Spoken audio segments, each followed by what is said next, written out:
small, forgotten village, nestled deep in the heart of an ancient land, a child came into this world.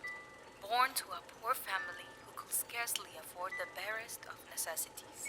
He was a special boy, or so his parents would whisper to anyone who would listen, a chosen one destined for greatness. And so they labored tirelessly, trying to indulge his every whim.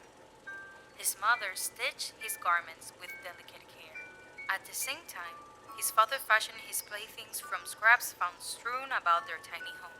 Even his bed, a thing of comfort and respite, was crafted with loving hands and made to measure just for him. As he grew, so too did his wants and needs, like a creeping, insatiable hunger that gnawed at his soul. His poor, beleaguered parents, try as they might, worked day and night to sate that ravenous appetite and placate their child's demands.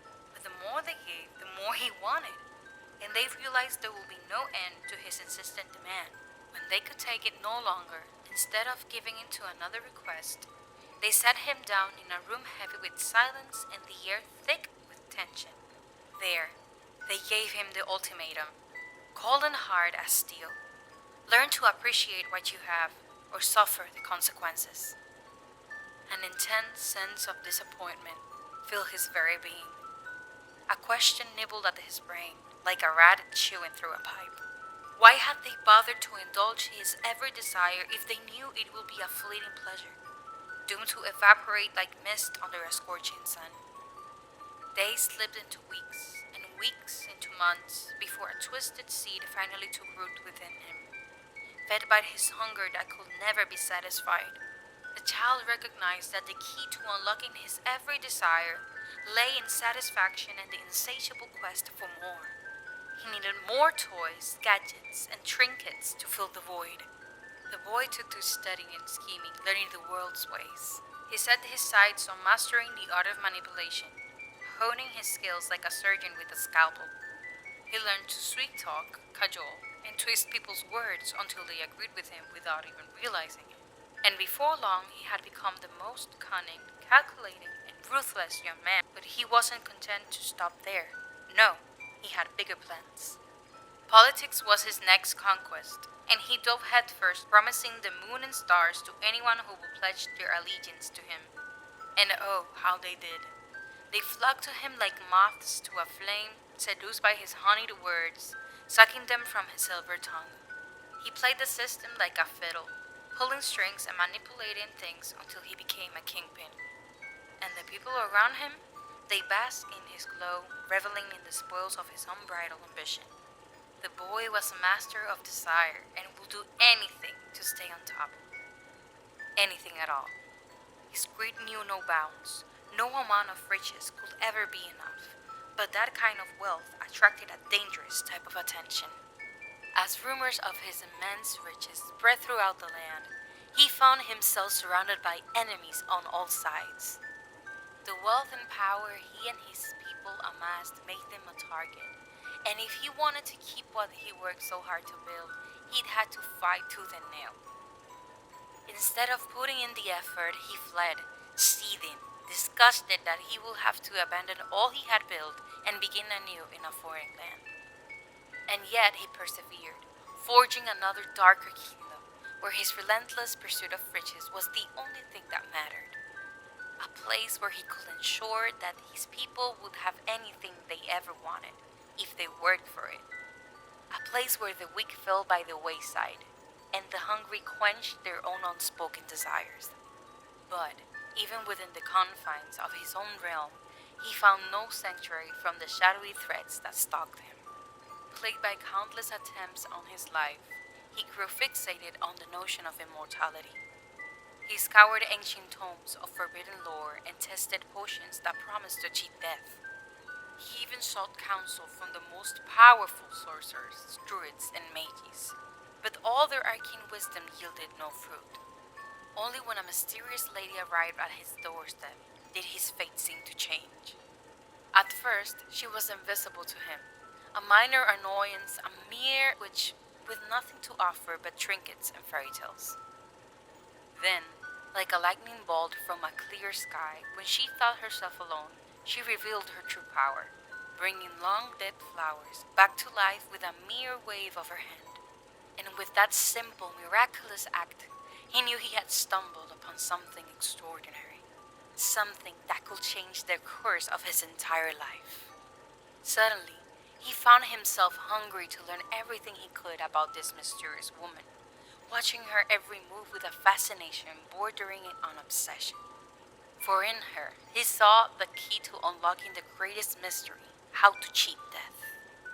Her eyes were wary as she regarded him, sensing something dark and dangerous lurking beneath the surface of his charm. But he was persistent, showering her with gifts and promises that slowly chipped away at her defenses until she relented. And so she began teaching him her ancient craft secrets. She revealed a forbidden knowledge to him that had been passed down through the ages. Together, they toiled tirelessly searching to unlock the secret to eternal life. And then, at long last, they found it. But it was all a cruel deception, a game played by the powerful and corrupt of his faraway enemies. The witch had been a pawn, and his prize for unearthing the secrets of immortality with her was to be trapped forever in a golden crown, a gilded symbol of his vanity. For eons uncounted, he lay dormant in the murky depths of his twisted mind, simmering with a molten rage, smoldering like a furnace. His thoughts consumed him, fixated on the witch who had betrayed him and left him to wither away in the dark. But then, from the blue, a horde of goblins stumbled upon him. Though his body remained frozen, he could feel their presence keenly, like a swarm of insects skittering across his skin. And with a force of will that defied comprehension, he learned to control them. The goblins became his playthings, his puppets in a twisted game of domination and destruction. Under his command, they fashioned a monstrous skeleton of gold that grew larger with every passing day, looming over a school that now sat where his fortress had once stood. But a lone wizard, bold and righteous, rose up to challenge the creature and cut him down. The gold-skinned abomination shattered into a million pieces, and the goblins scattered like ants. He was trapped once more in his vessel of gold, his soul sundered by the capricious gods of old, torn apart by forces beyond mortal ken. A new sentence was passed, and the judgment was a horror beyond reckoning, a slow, inexorable decay into decrepitude and oblivion. But the worst was yet to come. He writhed helplessly as his body withered and shrank, the lines of his face deepening with each passing moment until he was unrecognizable even to himself. As the world around him hurled forward into a future he could not comprehend, he was adrift, a ghost in a land of machines and progress.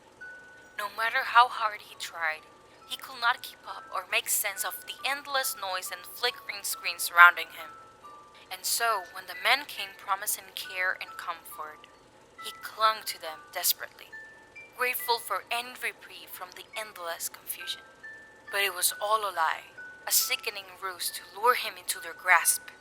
As soon as he was within their reach, they strapped him to a cold metal slab and injected him with a cocktail of poisons, their false smiles never faltering as he drifted off into the final, eternal slumber. His thoughts were a prison once again, one he couldn't escape from, no matter how hard he tried. The horrors of the world weighed heavy on his mind as a constant reminder of the atrocities committed by mankind. He fought against it, battling on, but eventually darkness consumed him. The endless void of nothingness enveloped him, the ultimate punishment for a man who once held the world in his grasp.